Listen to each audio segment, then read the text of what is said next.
বিশ্বসেরা হলেও যদি দেশের জন্য কিছু করতে না পারো তবে জন্ম বৃথা।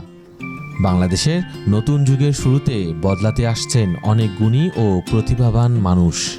তাদের মধ্যে একজন হচ্ছেন আশিক চৌধুরী। তবে শুধু তিনি নন, আরও অনেক বাংলাদেশি আছেন যারা দেশে ফিরলে বদলে যেতে পারে আমাদের প্রিয় বাংলাদেশ। বাংলাদেশের জন্য তাদের অবদান শুধু অনুপ্রেরণার নয়, বরং একটি নতুন স্বপ্নের দিগন্ত উন্মোচন করে। আশিক চৌধুরীর মতো আরও অনেক বিশ্বসেরা সন্তানরা যদি এগিয়ে আসেন, তাহলে অচিরেই বদলে যাবে বাংলাদেশ। মনে আছে সে অমর উক্তি, যাও বিদেশে দক্ষতা অর্জন করো বিশ্বের সর্বোচ্চ পর্যায়ে, কিন্তু ফিরে এসো বিজয়ের বেশে। আজকের প্রতিবেদনে আমরা জানাবো কারা সেই বিশ্বজয়ী বাংলাদেশি।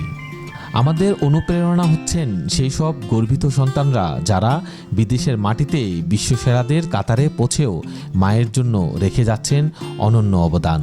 তেমনি একজন আশিক চৌধুরী, যিনি বিলাসবহুল বিদেশি জীবনের হাতছানি উপেক্ষা করে বেছে নিয়েছেন বাংলাদেশকে। ভাবুন তো, যদি তার মতো আরও 10 জন প্রতিভাবান বিদেশ ফেরত বাংলাদেশি একসাথে কাজ করেন, কেমন হতে পারে বাংলাদেশের ভবিষ্যৎ? দেশের অন্তর্বর্তীকালীন সরকার ইতিমধ্যেই ভাবছে এমন উদ্যোগ নিয়ে, বিশ্বের বিভিন্ন দেশে গুরুত্বপূর্ণ পদে কাজ করা বাংলাদেশিদের নিয়ে।